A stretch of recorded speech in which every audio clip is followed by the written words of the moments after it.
자, 이 시간에는 시퀀스 다이어그램을 함께 살펴보겠습니다.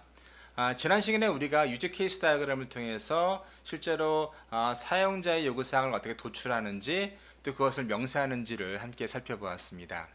유즈 케이스의 핵심은 무엇인가 하면 시나리오 방식으로 사용자가 원하는 기능들을 어떠한 액터화하고 유즈 케이스로 표현하는 것이죠. 유즈 케이스에서는 어느 정도 어떠한 기능들이 우리가 그 사용자 요구사항에 따라 만들어져야 되는지가 구별되어야 됩니다. 달리 말하면 유즈 케이스를 통해서는 사용자가 요구하는 기능들에 대한 이뉴메레이션이 일어나면 됩니다. 그래서 어떤 기능들이 필요하고 이 기능과 이 기능과의 관계는 어떠한 관계가 있고, 이것은 사용자 관점에서 혹은 요구사항 관점에서 만들어져야 됩니다.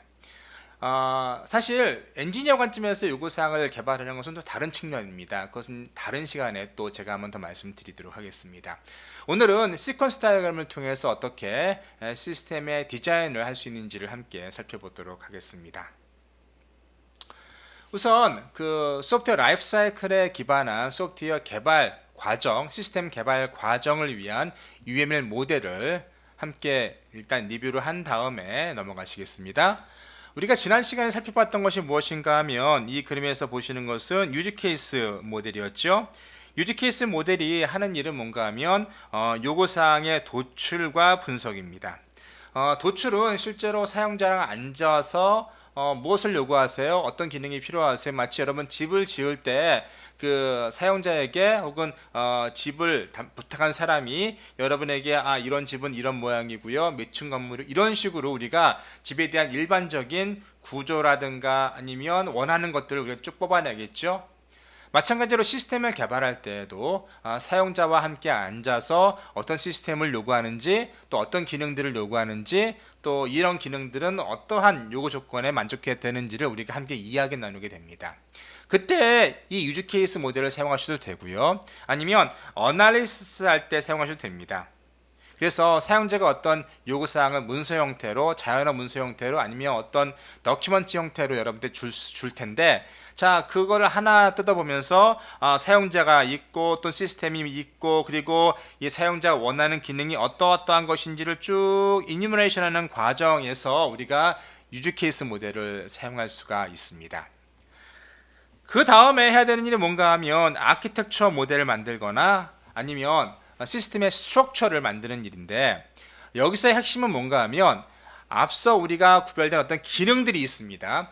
어떠한 기능들은 어떤 하나의 컴포넌트를 만들어 줄 수 있고요, 또 여러 기능들이 하나의 컴포넌트를 쉐어했을 수도 있습니다. 따라서 해야 되는 일이 뭔가 하면 우리가 개발해야 되는 시스템의 기능들을 쭉 열거해 놓고서 자, 시스템을 이렇게 디컴포즈 해보는 겁니다. 그래서 어떤 기능들이 다른 기능들에 의해서 어떻게 좀 구현될 수 있는지, 또 어떤 기능들은 또 다른 기능들에 의해서 재사용될 수 있는지 등등을 파악해야 됩니다. 그래서 어떠한 요구사항이 있으면 그 요구사항을 가능하면 작은 단위 혹은 관리 가능한 단위로 디컴포즈한 다음에 시스템의 어떤 구조를 만들어 나가는 것이죠. 이때 어떤 계층적인 모델, 하이라키칼한 구조가 만들어질 수 있겠고요, 커뮤니케이션을 하는 구조가 있을 수 있겠고요, 또 어떠한 인터랙션 관계에 있는 구조가 나올 수 있습니다. 그러한 구조적인 모델을 우리가 바로 아키텍처 모델 혹은 컴포넌트 모델이라고 부릅니다. 자, 여기서는 우리가 지금 현재 보시는 컴포넌트 모델로서 우리가 지금 시스템의 구조를 표현했는데, 실제로 이 아키텍처 모델이나 컴포넌트 모델은 이렇게 박스하고 또 박스와 박스 간의 어떤 연결선으로 구성이 되어 있습니다. 여기 동그라미가 있고요, 어떤 경우는 이렇게 동그라미 바깥에 이런 선이 있는 게 있죠. 보통 이 동그라미가 있는 부분들이 입력 부분이 되는 것이고, 자, 이렇게 동그라미를 감싸는 요 반원이 그 입력, 그러니까 입력 받는 부분이 되겠고, 저 동그라미가 사실은 출력해 주는 부분이 되겠습니다. 자, 이렇게 우리가 아키텍처를 컴포넌트 모델로 구별할 수 있고요. 또 여기 보시면 여기 가운데 여기 바깥에 요것이 뭔가 하면 어떤 컴포넌트의 바운더리입니다. 다시 말해서 어떤 컴포넌트가 다른 컴포넌트를 포함하고 있고 그 컴포넌트에 좀 더 세부적인 프로세스라든가 모듈이라든가 함수가 놓일 수 있는 것이죠. 이런 것들이 뭔가 하면 하이라키 구조입니다. 그래서 어떤 컴포넌트가 어떤 컴포넌트를 포함하고 있고 그 컴포넌트가 어떤 프로세스를 포함하고 있는지를 쭉 우리가 나열하는 것이 바로 하이라키컬한 컴포넌트 구조가 되겠습니다. 자, 유즈 케이스 모델을 만든 다음에 그 다음에 해야 되는 일은 바로 이렇게 아키텍처 모델이나 컴포넌트 모델을 통해서 시스템의 구조적인 대강을 만드는 것이죠. 구조적인 대강. 사실은 나중에 이 모델이 이 클래스 다이어그램 모델로 이런 식으로 바로 만들어질 수 있기도 하고요. 어떤 메토돌로지에서는 이 클래스 다이어그램을 아키텍처 모델로 사용하기도 합니다.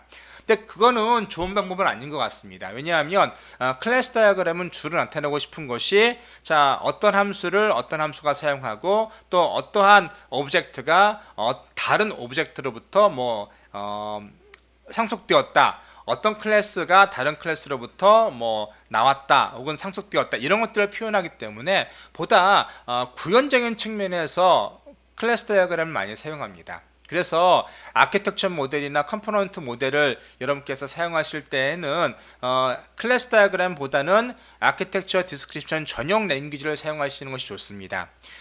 AADL이나 아니면은 자동차 쪽에서는 오토사라는 아키텍처 디스크립션 랭귀지가 있습니다. 그런 것들을 사용하시는 것이 훨씬 컴포넌트나 아니면 아키텍처를 표현하는 데 유리할 수 있습니다.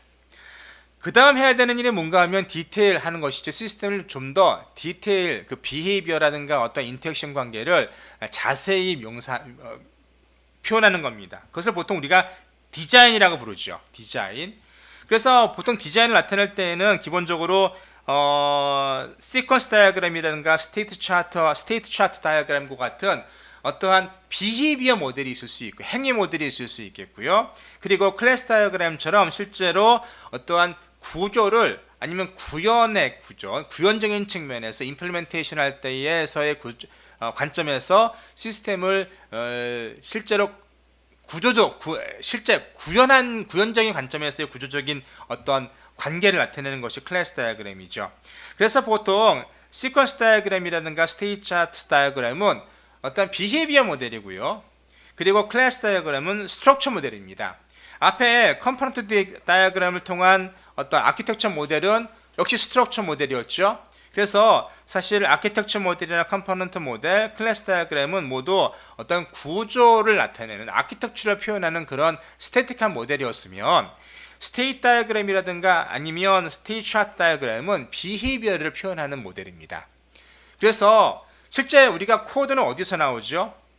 사실 코드의 구조는 어디서 나오는가 하면 클래스 다이어그램에서 나옵니다. 그러나 코드의 비헤이비어 어떻게 돌아가는지는 시퀀스 다이어그램이라든가 스테이트 차트 다이어그램에서 나옵니다. 자, 스테이트 차트 다이어그램, 차트 다이어그램은 다음 기회에 보실 기회가 있을지 모르겠습니다. 근데 오늘 우리가 포커싱하는 부분들은 시퀀스 다이어그램입니다. 시퀀스 다이어그램은 액터와 어떠한 모듈이라든가 프로세스 간의 커뮤니케이션 혹은 인터랙션으로 시스템의 비헤이비어를 시나리오 방식으로 표현합니다. 다시 한번 정리해 드릴게요. 시스템의 액터라든가 혹은 프로세스, 모듈, 어떤 펑션들 간의 인터랙션이나 커뮤니케이션 관계로 시스템의 비헤이비어를 시나리오 방식으로 표현하는 겁니다. 시나리오 방식은 시스템의 전체를 다 표현할 수는 없습니다. 우리가 포커싱하고자 하는, 우리가 꼭 갖고자 하는 어떠한 기능들을 어떻게 커뮤니케이션을 통해서 이루어지는지를 표현하는 것이죠. 그래서 상당히 파셜할 수밖에 없습니다. 그래서 시퀀스 다이어그램 같은 경우에는 시스템의 파셜한 비헤이비어를 어떤 커뮤니케이션이나 인터랙션 관점에서 묘사한다면 되는 것이고요.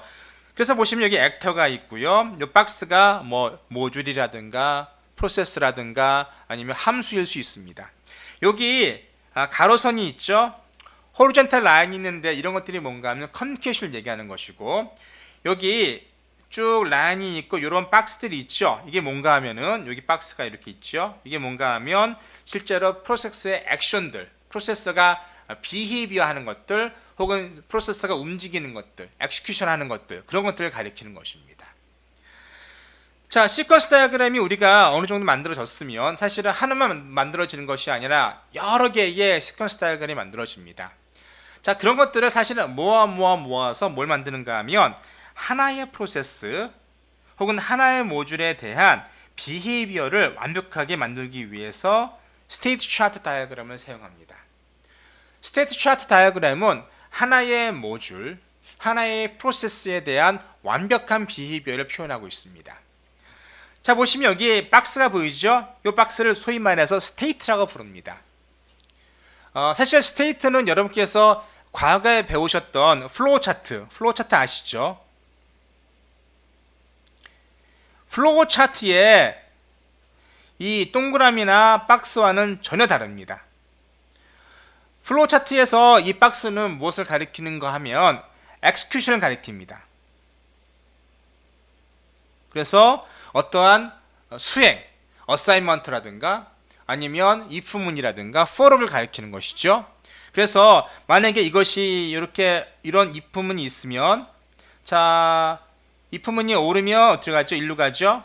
그러면 오르면 일로 갈 수 있고 이게 false가 될 수 있겠고요. 이건 true가 될 수 있습니다.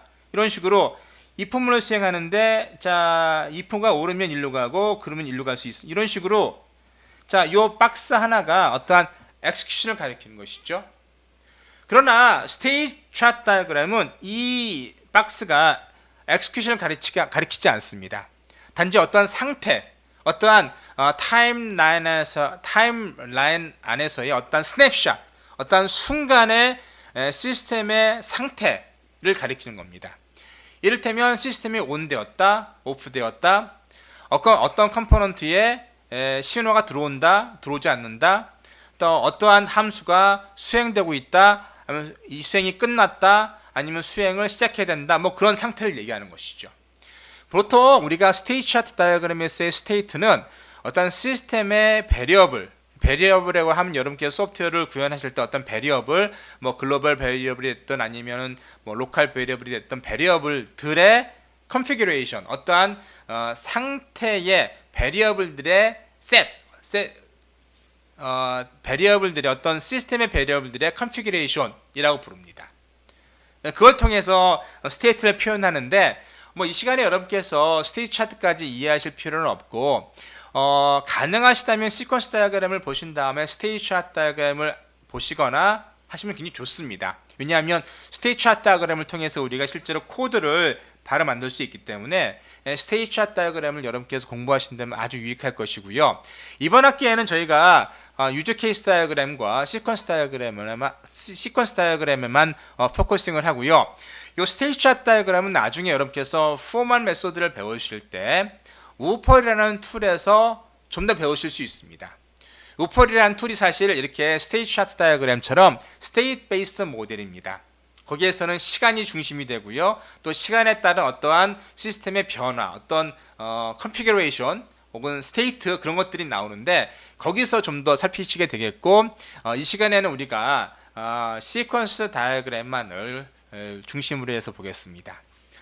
자, 그 다음에 우리가 시스템을 실제로 개발할 때 어떠한 실제 사용하는 함수라든가 아니면 어떠한 클래스라든가 오브젝트, 그런 것들을 우리가 구별하기 위해서, 아니면 구조적인 어떤 관계를 살피기 위해서, 분석하기 위해서 클래스 다이어그램을 만들죠. 자, 어떤 메서드에서는 아키텍처 모델이나 컴포넌트 모델을 클래스 다이어그램을 통해서 만든 다음에 클래스 다이어그램 이 박스 하나를 여기 시퀀스 다이어그램의 액터라든가 아니면 박스로 사용하기도 합니다. 그리고 클래스 다이어그램의 이 박스 하나를 요 스테이트 차트 다이어그램 하나를 만들어내는데 사용하기도 하죠. 달리 말해서 요 박스 하나 안에 이런 스테이트 차트 다이어그램을 만들어서 그 클래스가 어떻게 실행되는지를 명세합니다. 자, 그 다음에 우리가 이렇게 비헤이비어 모델, 주로 우리 시퀀스 차트를 통해서 코드를 이렇게 제너레이션 해 나가죠. 그래서 클래스 다이어그램을 통해서는 어떠한 시스템의 스켈레톤, 그러니까 어떤 함수라든가 아니면 클래스의 구조적인 것들이 나오고요. 그 다음에 그 안에 채워져야 되는 비헤이비어는 사실 스테이트 차트 다이어그램에서 나옵니다. 자, 이러한 것은 여러분께서 나중에 여러분께서 그 매틀랩을 사용하시고 또 매틀랩 안에 있는 시뮬링크를 사용하시면 훨씬 더 잘 이해할 수 있습니다. 시뮬링크는 여기 이 아키텍처 모델처럼 어떠한 블록 다이어그램으로 시스템을 명세를 하죠. 블록 다이어그램으로 어떠한 알고리즘을 구현합니다. 그 다음에 어떻게 하는가 하면 블록들이 어떤 조건 내에서 누가 움직여야 되고 또 어떤 블록을 불러야 되는지를 이런 스테이트 차트 다이어그램을 통해서 명세를 합니다. 그래서 그 나중에 살펴보시겠지만 어떠한 시뮬링크 안에서는 매틀랩의 시뮬링크 안에서는 이렇게 블록 다이어그램이 하이라키 구조를 이루면서 만들어지고요. 그리고 맨 바깥에 뭐가 나오는가 하면은 이게 스테이트 차트 다이어그램이 나옵니다. 그래서 자, 이쪽에서 들어온 신호가 스테이트 차트 다이어그램에 의해서 스테이트가 변화되는 것을 우리가 명세를 하고 또 스테이트 차트 다이어그램의 어떤 트랜지션, 전이를 통해서 어떤 이벤트가 나가서 피드백되거나 이런 구조를 갖고 갔거든요. 그래서 여러분께서 매틀랩의 시뮬링크를 보시면 지금 UML의 모델과 거의 흡사한 모델을 보실 수 있음을 말씀드리고 싶습니다. 또 하나가 매틀랩을 사용하면 UML 모델을 사용할 수 있을 뿐만 아니라 우리 코드 제너레이션을 바로 할 수 있겠죠. 그래서 요즘 회사에서는 매틀랩을 가지고 매틀랩을 통해서 구현을 하거나 시뮬링크를 통해서 구현을 하죠. 그 다음에 매틀랩 안에서 검증도 하고 테스팅도 하고 시뮬레이션도 합니다. 사실 매틀랩은 시뮬레이션 툴입니다. 어떤 검증이나 아니면 구현 툴은 아니었는데 최근에는 뭐 아주 리거러스한 검증 테크닉을 집어넣어서 좀 더 철저하게 검증이 가능해졌고요. 그 다음에 이제 매틀랩의 안에 있는 코드 제너레이터를 통해서 코드를 만들 수가 있습니다. 그것이 현재 뭐 현대라든가 아주 유명 자동차 메이커에서 주로 사용하는 방법들이고요. 그리고 그런 걸 통해서 좀 더 코드를 빠르고 또 좋은 코드를 만들 수가 있습니다.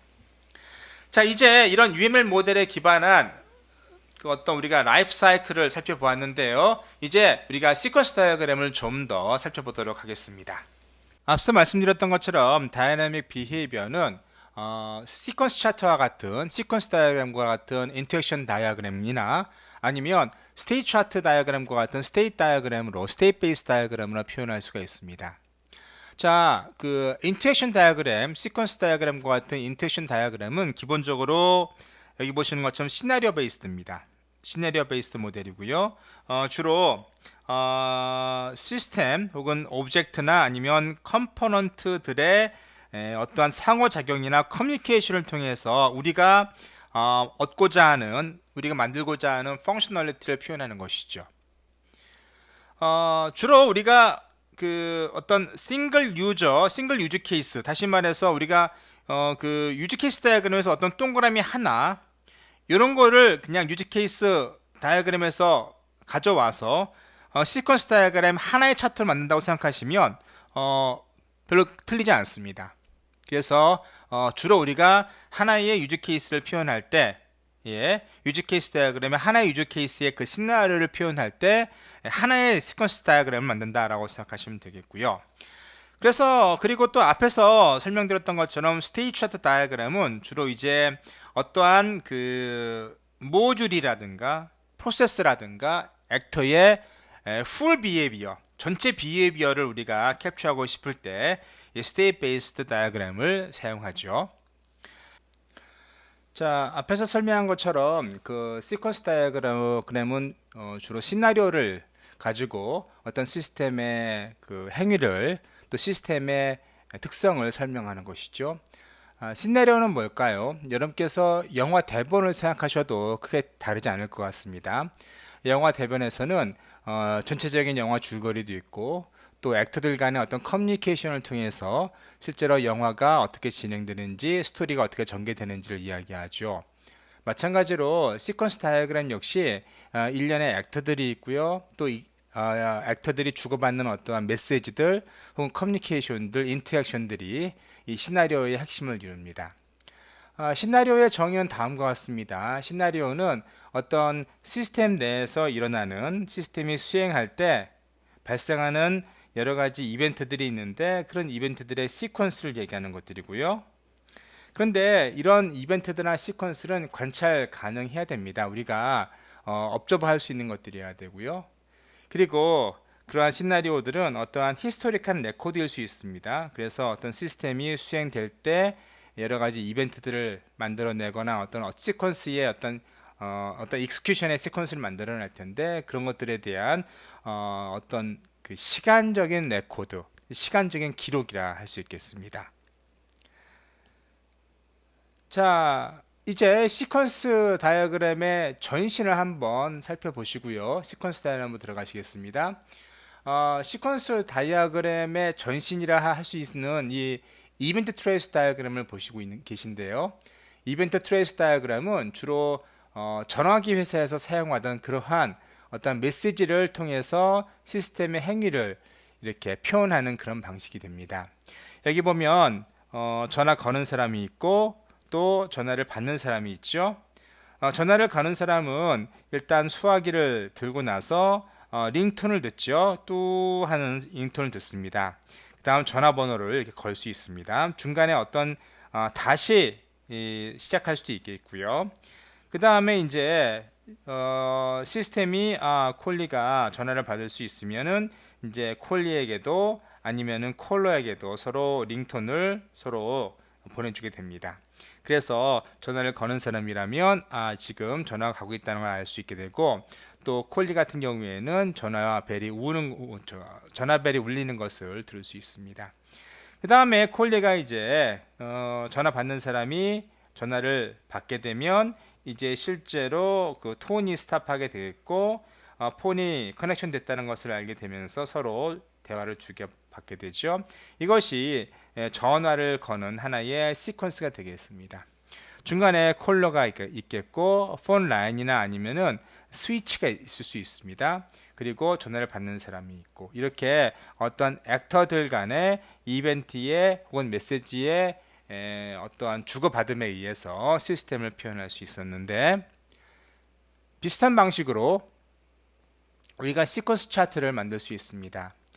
시퀀스 차트는 여기에서 보시는 것처럼 우리가 관심을 가진 어떤 오브젝트들, 이 오브젝트들은 보통 액터라든가 프로세스라든가 모듈이라든가 그런 것들이 될 수 있죠. 그런 것들이 만들어내는 어떠한 일련의 메시지들의 시퀀스를 보여주는 것이죠. 물론 여기 나온 것처럼 temporal limited situation입니다. 다시 말해서 특정한 시나리오 내에서 특정한 시간 바운더리 내에서의 어떤 메시지 시퀀스를 보여주는 것이고요. 자, 크로노지컬한 어떠한 그 이벤트들의 순서들을 보여주게 됩니다. 그리고 오브젝트들은 보통 우리가 버티컬 라이프라인을 통해서 언제부터 언제까지 실제로 실행이 되고 또 언제부터 언제까지 어떤 라이프 사이클을 이루는지를 보실 수가 있습니다. 이제 그 시퀀스 차트의 실제 신텍스를 한번 살펴보시겠습니다. 자, 신텍스는 몇 가지 되지 않습니다. 근데 좀 복잡한 부분이 있고 사실은 신텍스보다는 세만틱스 그 의미론에 더 집중하시면 좋겠습니다. 자, 여기 보시면 이렇게 사람명으로 된 것을 액터라고 생각할 수 있겠고요. 자, 이것은 주로 실제 사용자일 수도 있고 또 어떠한 그 시스템일 수도 있고요. 또 데이터베이스일 수도 있고요. 우리가 유즈 케이스 다이어그램에서 액터를 구분하는 방법을 조금 고려를 했었죠. 그와 아주 유사한 방법으로 이 액터를 골라낼 수 있고 주로 이 액터가 시스템의 초기 상태, 다시 말해서 시스템을 시작시키거나 아니면은 시스템에 대한 결과를 받아보는 그러한 오브젝트가 되겠습니다. 그 다음에 보시면 여기 점선으로 된 라이프라인이 나오죠. 라이프라인은 기본적으로 어떠한 파티시펀트, 다시 말해서 이 시퀀스 차트의 참여자의 어떤 라이프라인을 이렇게 참여자가 지금 움직인다는 걸 보여주는 것이죠. 라이프라인을 보시면 위에 있는 것이 있고 아래에 있는 것이 있는데 아래에서 보시면 이게 파란색 요 박스가 보이죠. 자, 이 라이프라인이 점선으로만 되어 있으면 아직은 실행되지 않는다고 생각하실 수 있고요. 이렇게 박스가 있고 안에 색깔이 칠해져 있으면 실제 액티베이션 된다고 생각하시면 되겠습니다. 그래서 우리가 액터가 어떠한 라이프라인에 있는 것을 우리가 메시지를 보내서 실제로 어떤 프로세스를 이때부터 실행시키거나 어떤 메소드나 아니면 어떤 함수를 실행시키는 그 실행이 이렇게 박스 처리가 박스를 통해서 표현될 수 있는 거죠. 또 어떠한 컴포넌트 내에서 혹은 액터가 메시지를 보낼 수 있겠죠. 메시지를 보내서 또 이렇게 점선으로 된 응답 메시지를 또한 받을 수가 있습니다. 위에서 보시면 1이라고 되어 있죠. 여기에는 1.1입니다. 그래서 보낸 1번 메시지와 관련이 있는 1.1 메시지가 있는 것이죠. 이런 식으로 번호로서 메시지의 관련성을 서로 표현할 수도 있게 됩니다. 여기에는 보내는 메시지는 실선으로만 표시되어 있고 다시 응답 메시지, acknowledgement 메시지 같은 경우에는 점선으로 표시되어 있고 또 숫자의 어떠한 증가분을 통해서 어떤 메시지의 관련성을 설명해 주고도 있습니다. 또 이것은 실제로 어떤 프로세서를 이 라이프라인이 생성되는 것이죠. 그래서 여기 create 메시지라고 되어 있는데 이 메시지는 실제로 라이프라인을 여기 보시면 그 인스턴시에이션 하는 겁니다. 그래서 이때부터 어떤 프로세서가 실제 만들어질 수 있겠고요. 아까 우리 어떤 라이프라인이 이렇게 어떤 액터가 있으면 혹은 오브젝트가 있으면 점선이 이렇게 쭉 있었죠. 그 다음 메시지가 와서 어떠한 실행이 이렇게 이루어질 수 있습니다. 자, 이것은 어떤 걸 의미할 수 있는가 하면 이미 이 액터나 이 프로세서는 존재하는 거예요. 그런데 이때부터 어떠한 실제 프로세서나 아니면 실제 액션이 실행이 되는 것이죠. 그리고 이 액션을 하는 동안 다른 컴포넌트나 아니면 액터나 아니면 프로세서에게 메시지를 줄 수도 있고 또 준 메시지를 기다릴 수도 있습니다. 예. 그런데 여기서 하는 것은 무엇이죠? 여기서 하는 것은 다른 액터나 다른 프로세서가 실제로 이 시스템이나 이 컴포넌트를 생성하는 거죠. 여러분들 아마 오브젝트 오리엔티드 프로그램을 해보신 분이라면 생성이라는 개념을 이해하실 겁니다. 생성. 그래서 어떤 오브젝트를 새로 만든다, 생성한다. 뭐 그런 것들이라고 생각할 수도 있겠고요.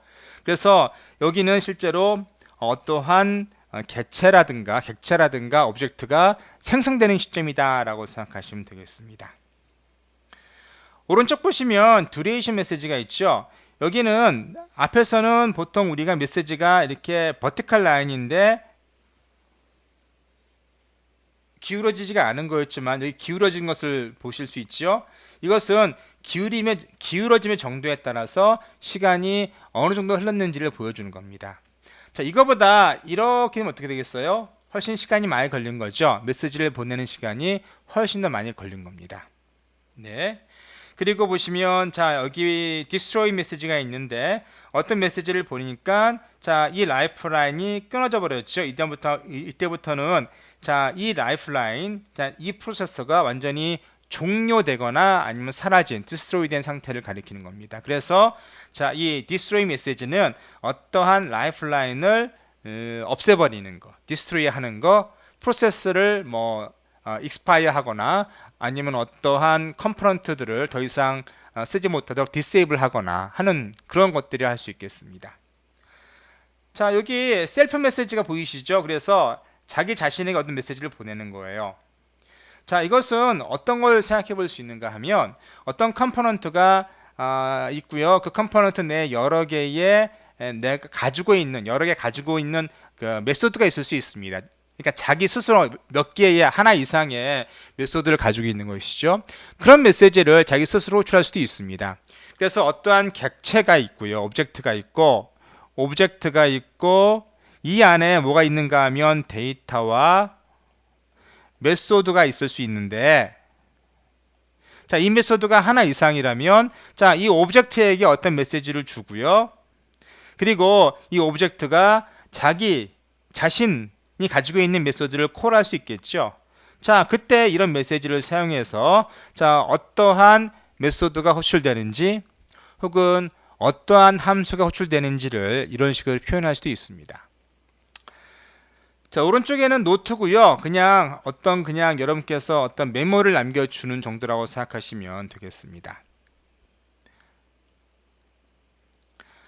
자, 그 다음 중요한 것이 바로 이 컴포지션이라 할 수 있겠습니다.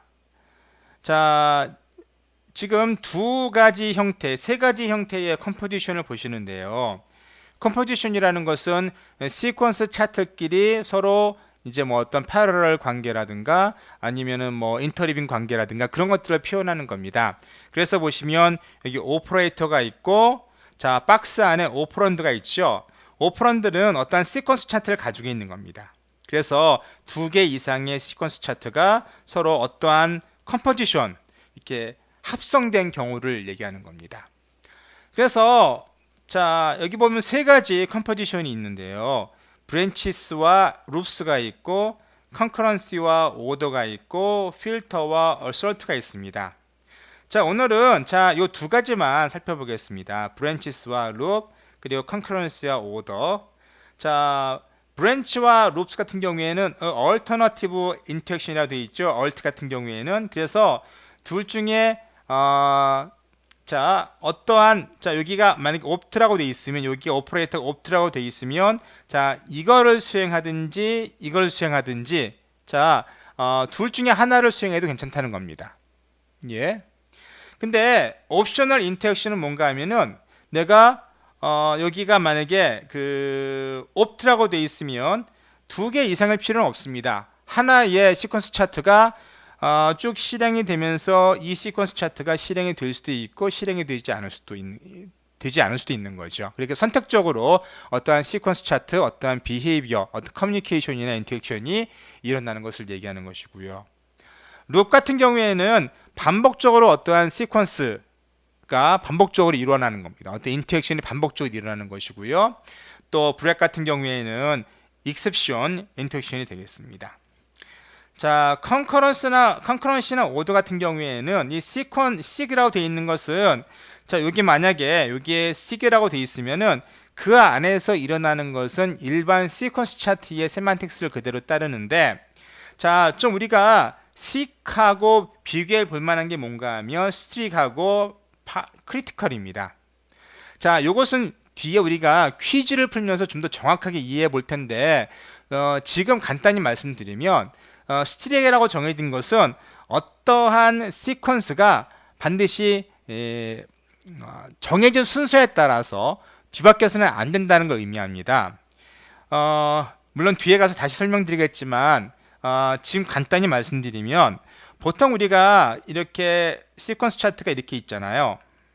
그러면 하나의 란에서 이렇게 두 개의 오더가 있으면, 이런 식으로 있으면은, 자, 이것이 내가 어떤 X가 있고 Y가 있고 X에서 A라는 메시지를 보내고 B라는 메시지를 보낸다고 가정해 봅시다. 그러면 자, A하고 B는 분명히 오더가 있습니다. 오더가 있고요. 그래서 B는 결코 A 이전에 수행될 수는 없습니다. 그런데 만약에 우리가 Y에서 자, X와 B와 관련이 없는 서로 관련이 없는 독립적인 어떠한 다른 곳에서 이렇게 밑에 쪽에서 C가 발생했다고 가정해 봅시다. 자, 이것은 X와 Y가 서로 메시지를 주고받지 않고, 자, A가 여기 붙어 있으면 다르겠지만 A가 떨어져 있다고 하면, A가 이제 사실은 Y로 오는 곳이 아니라 다른 곳으로 간다고 가정을, 서로 독립적이라면, 자, C는 A 먼저 발생할 수도 있고요, A 이전에 발생할 수도 있고, 자, A와 B 사이에 들어올 수도 있겠고요, C는 B 다음에 들어올 수도 있습니다. 하지만 스틱이라고 정해놓고 이렇게 우리가 묶어놓으면, 이렇게 묶어놔서 얘는 스틱이다 하고 해놓으면, 얘는 스틱이다 만들어 놓으면, 자, 여기 타임라인 상에서 자, A 다음에 B가 와야 되고 당연한 거죠. 시퀀스 차트의 어떤 기본 세만틱스에 의해서. 그런데 C도 마찬가지로 이 스트릭에서는 B 다음으로 와야 됩니다. 그리고 A 이전에 올 수도 없고요. 그래서 이 경우에는 우리가 A 나오고 B 나오고 C, 그 순서가 반드시 지켜져야 됩니다. 자, 크리티컬 같은 경우에는 어떤 두 메시지의 전송 간에, 인터랙션 간에 누구도 끼어들 수 없습니다. 뒤에 우리가 연습 문제를 보시면서 더 정확하게 이해하실 수 있습니다.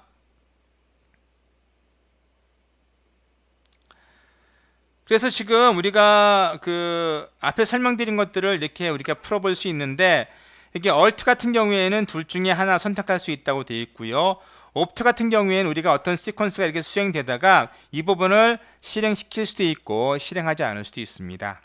룹은 어떠한 시퀀스가 이를테면 이렇게 돼 있고 이렇게 돼 있고 얘가 A를 보내는 거고 얘가 B를 보내는 거라면 얘가 A, B가 반복적으로 수행되는 겁니다.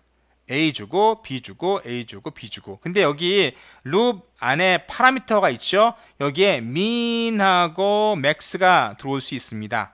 그래서 몇 번, 최소 몇 번, 최대 몇 번, 최대 몇 번까지 수행할 수 있는지, 최대 몇 번 최소의 룹수와 최대의 룹수를 여기다 기술할 수 있습니다. 예. 자, 브렉 같은 경우에는 이제 어떠한 익셉션이 발생하면 그 익셉션에 따라서 뭔가 핸들링 하라는 것이고요. 자, 여기 sig이 있고 strig이 있고 parallel이 있고요, critical이 있는데 시퀀스는 그냥 셋 같은 경우에는 일반 시퀀스 차트의 그 세만틱스를 그대로 따라서 그 보시면 만약에 우리가 아까 설명드렸던 것처럼 A가 있고 B가 있으면 같은 타임라인을 공유한다고 하면 A와 B 간에 어떤 오더가 있겠지만, 만약에 이것들이 서로 독립적인 두 개의 타임라인이 있으면은 C라면은 C는 A 먼저 나와도 되고요, B 먼저 나와도 되고 B 뒤에 나와도 됩니다. 그래서 둘 간의 어떠한 오더의 차이는 없습니다. 비록 C가 이 맨 아래에 이렇게 기술되어 있다 하더라도 C는 A보다 먼저 나올 수 있습니다. 그것이 섹의 프래그먼테이션의 의미고요.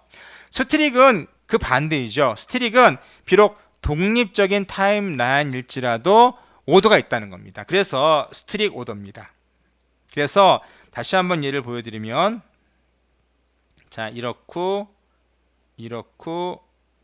이런데, 그러면 지금 타임라인 상에서 보면은 A가 먼저 나오고 B가 먼저 나오고 그 다음 나오고 C가 그 다음 나오죠.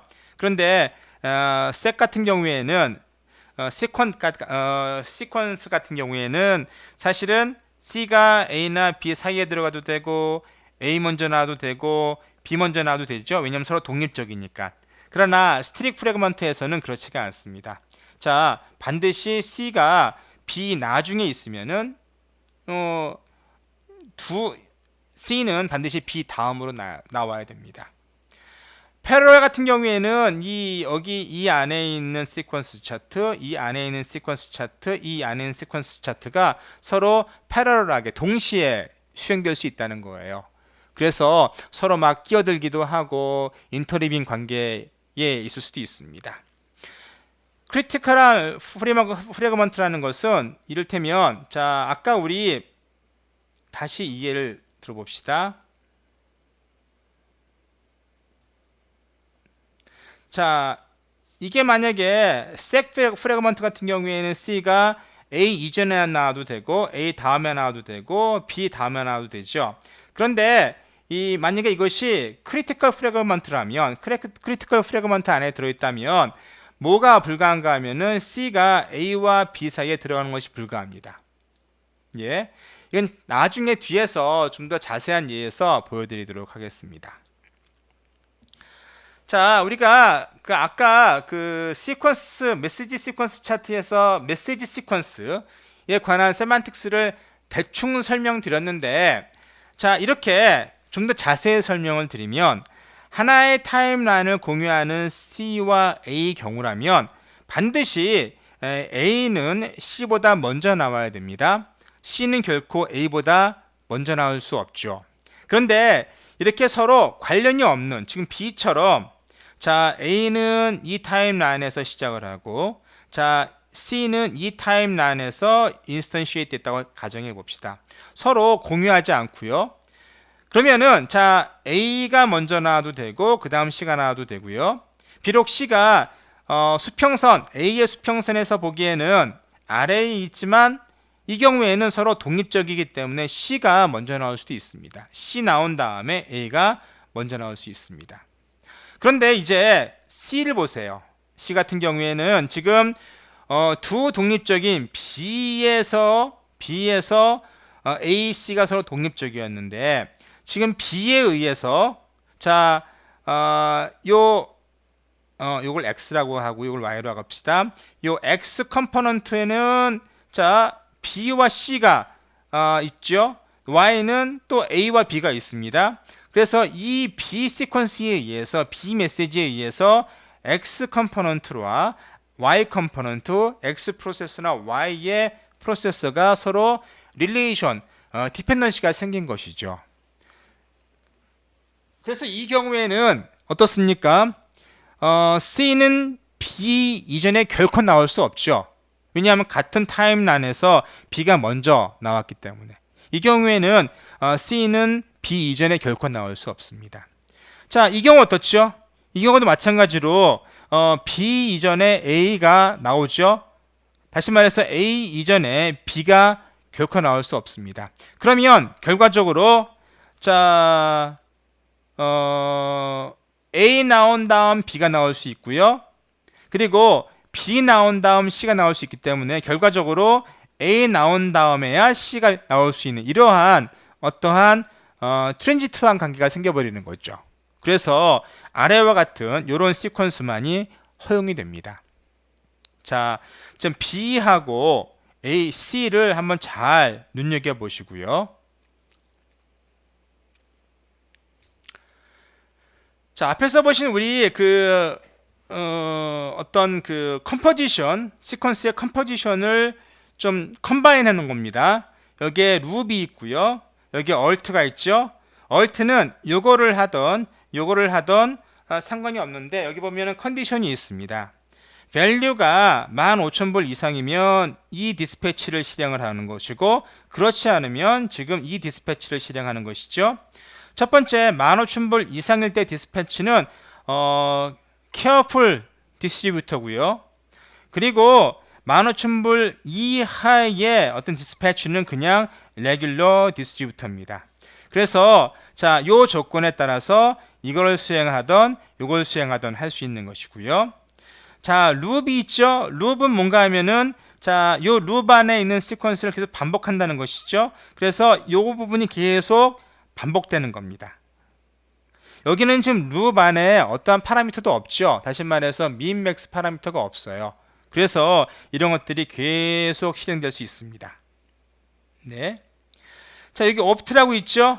이 옵트는 자, 우리가 여기를 지나서 이쪽으로 오면은 이거를 실행할 수도 있고 실행하지 않을 수도 있습니다. 그것은 여기 보면은 needs confirmation, 컨퍼메이션이 필요한 경우에만 하라는 거예요. 예. 그래서 컨퍼메이션이 필요한 경우에만 이걸 하기 때문에 이것은 옵셔널리 시행되는 것이죠. 자, 얼트나 옵트나 조건에 따라 시행된다는 점 좀 기억해 두시면 좋겠습니다. 조건에 따라서 얼트 같은 경우에는 둘 중에 하나만 실행되는 것이고 이거는 어떻게 되는 것이에요? 옵트는요 그냥 조건에 따라서 실행될 수도 있고 안 될 수도 있고 그렇게 생각하시면 좀 더 쉽게 이해하실 수 있습니다. 자, 이제 또 다른 예를 하나 더 살펴보겠습니다. 이거는 라이브러리에서 어떠한 책을 찾는 그러한 시퀀스 차트입니다. 그래서 왼편에서 보시면 커스터머가 있죠. 커스터머가 onSearch author라는 author를 중심으로 해서 어떤 서치하는 그러한 프로그램을 실행시켰고요. 근데 아마 이 실행하는 이 모듈은 여기 search page라는 이 함수 여기에 들어있을 수 있습니다.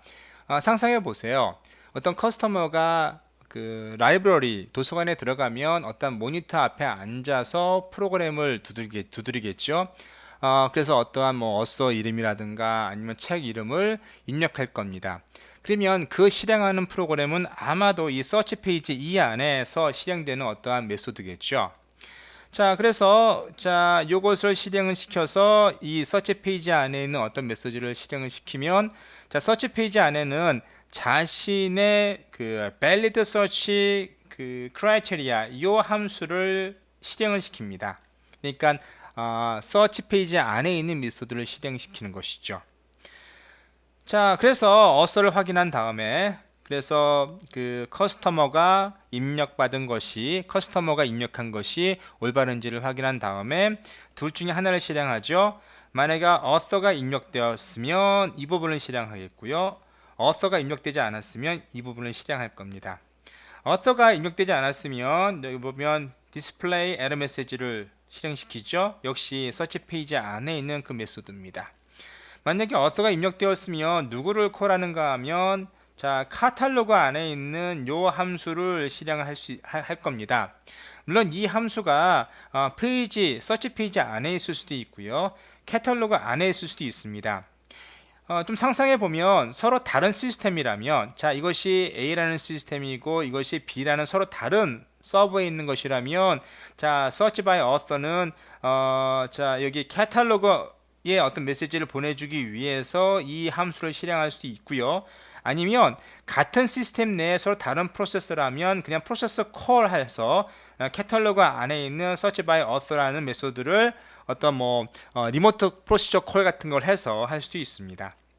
어쨌든 자, search by author를 통해서 이 카탈로그라는 어떠한 프로세스를 실행을 시키면 자, 카탈로그는 이미 실행이 된 게 아니라 그 프로세스는 만들어져 있고 이때 실행을 하는 거죠.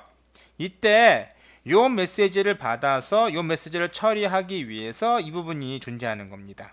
그래서 카탈로그는 이 메시지를 받아서 뭔가 크리에이트를 하죠. 그래서 search result에서 어떤 리저트 값을 받을 수 있는 어떤 프로세서를 어떤 객체를 실행을 시킬 수 있겠고요. 자, search result는 그 객체를 잘 실행시켜서 디스플레이 해주거나 할 수 있고, 카탈로그는 어떤 시간이 지나면 그냥 종료할 수도 있습니다. 네, 이런 식으로 우리가 어떠한 라이브러리에서의 복서치하는 것을 한번 시퀀스 차트로, 시퀀스 다이어그램으로 명시해 봤고요.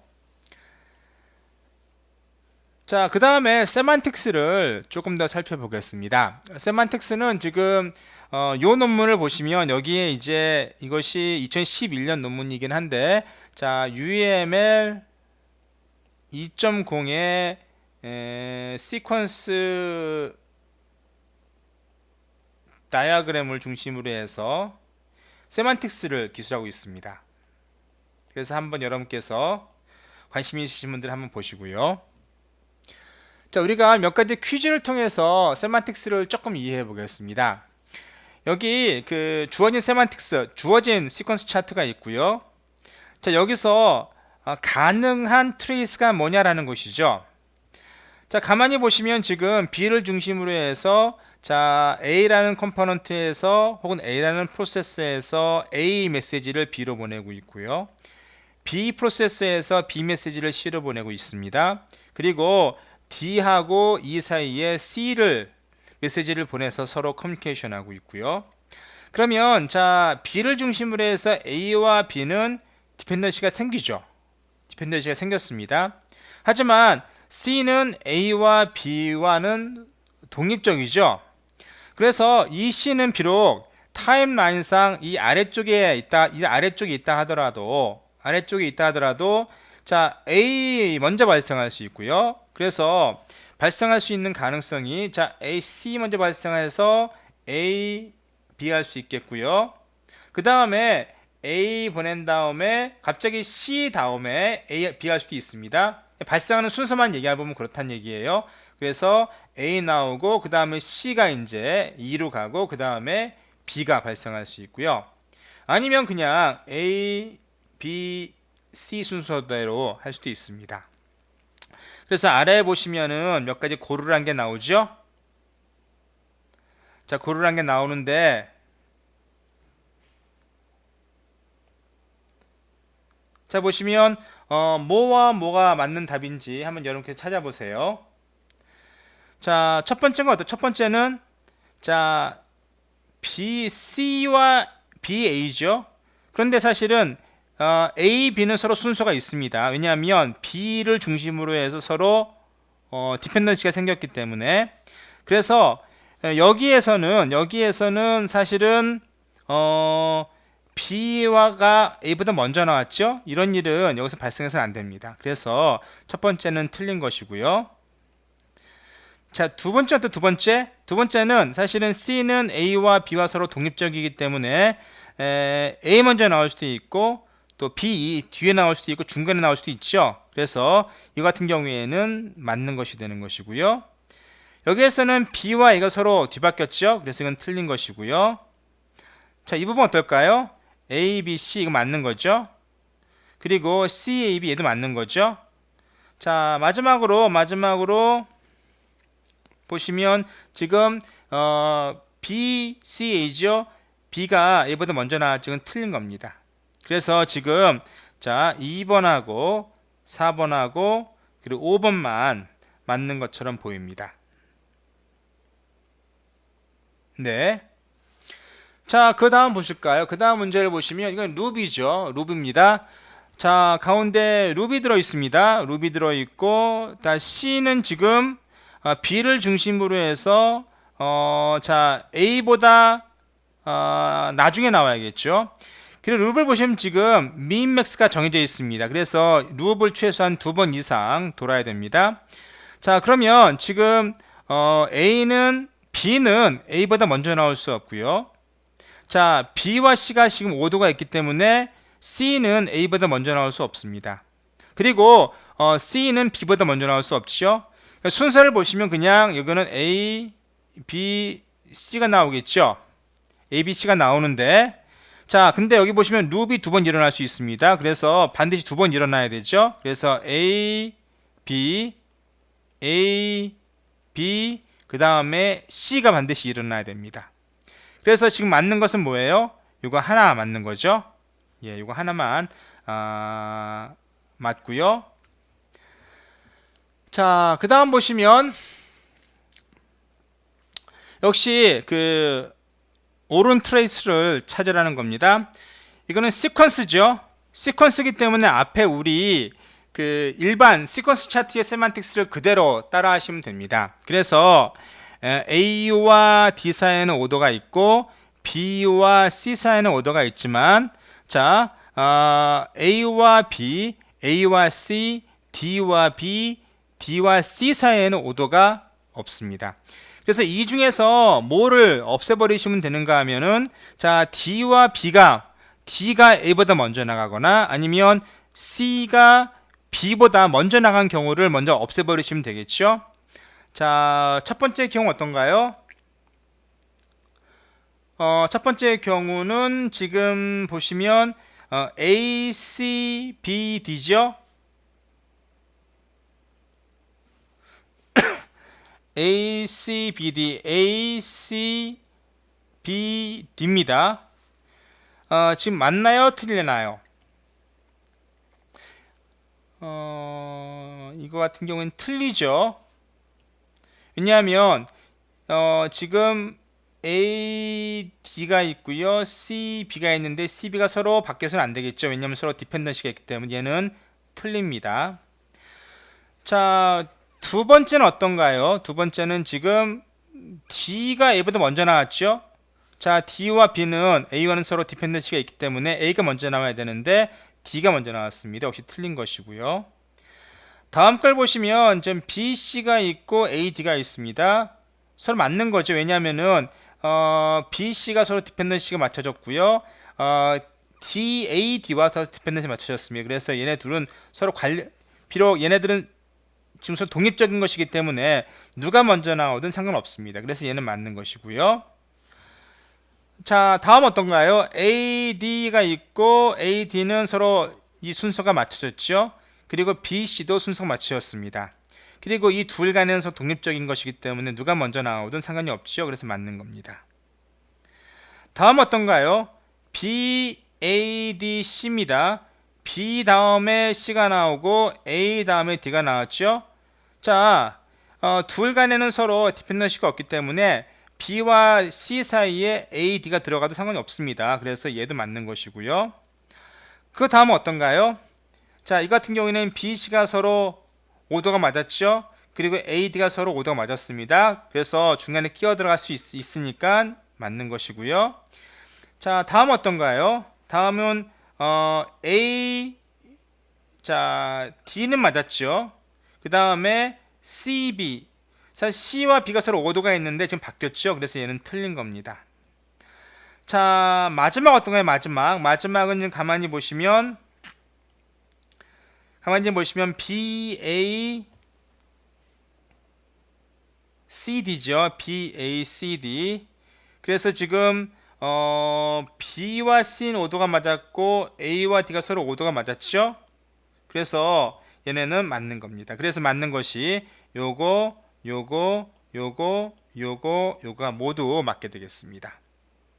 보시면 어떤가요? 그 다음은 지금 보시면 뭐를 주의해서 보셔야 되는가 하면 여기 패러럴이 있고 또 스트릭이 있고 크리티컬이 있죠. 패러럴은 뭘 의미한다고 그랬죠? 패러럴은 지금 여기 점선이 보이시죠?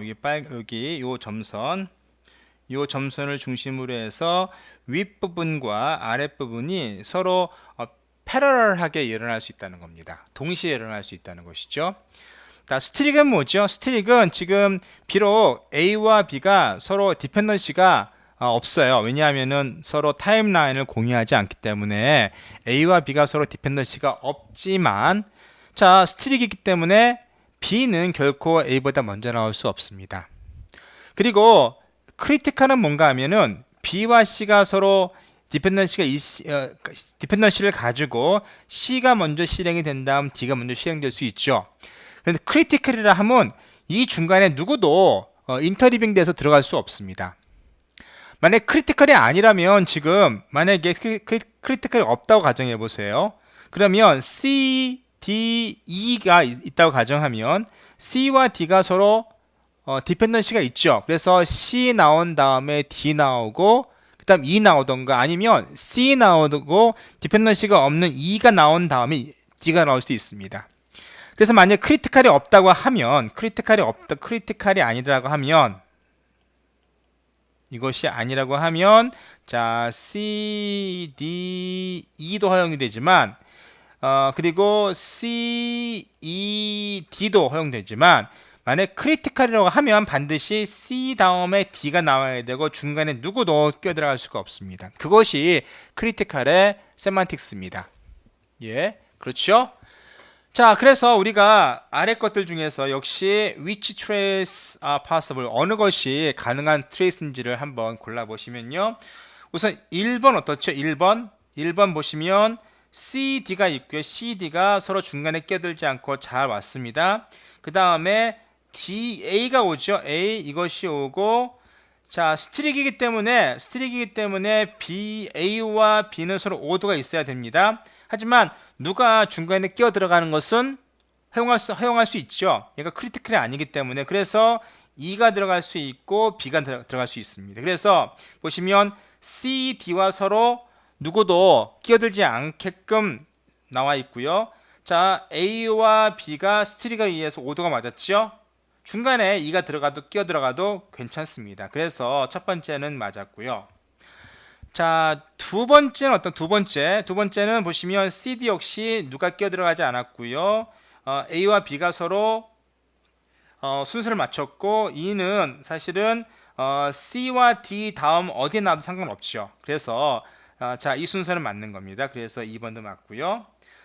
3번은 3번. 이 세 번째는 지금 A와 B는 맞았죠. 근데 C와 D 사이 이가 끼어 들어갔죠. 크리티컬임에도 불구하고. 그래서 얘네들은 중간에 허용되지 않기 때문에 얘는 XP가 되는 것이고.